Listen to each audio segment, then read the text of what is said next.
বন্ধুরা, আমরা আজকে এসির ইনডোর সিস্টেম সম্পর্কে কিছুটা জানবো।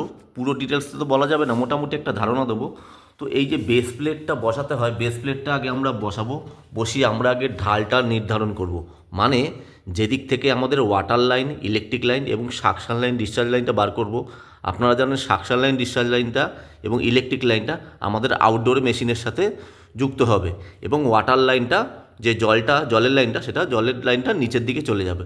এবার আমরা যদি এই হোলটা, যেখানে হোলটা করব, সেটা যদি আমরা ডান দিকে করি, তাহলে আমরা বেস প্লেটটা ডান সাইডে ঢাল রাখবো। এবং যদি আমরা হোলটা বা সাইডে করি, তাহলে এই হোলটা যদি বা সাইডে করি, তাহলে ঢালটাও আমরা বা সাইডে রাখবো। মানে আগে ঢালটা নির্ধারণ করব, তারপরে হোলটা করব। হোলটার মাধ্যমে আমরা আমাদের ডিসচার্জ লাইন, সাকশন লাইন এবং ইলেকট্রিক লাইন ও জলের লাইন তিনটে বার করব। আপনারা জানেন electric line, discharge line, suction লাইনটা আউটডোরের সাথে জয়েন্ট হয়ে যাবে।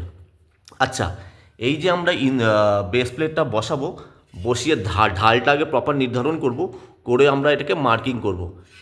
দেখো এখানে স্ক্রু লাগিয়েছি, এরকম একটা দুটো করে, দুটো এখানে ওপরে ওপরে দুটো লাগিয়েছি, এক দুই, এবং এখানে এক দুই। আচ্ছা, তাহলে এভাবে আমরা আগে বেস প্লেটটা, ঢালটা প্রপার নির্ধারণ করব এবং মার্কিং করব।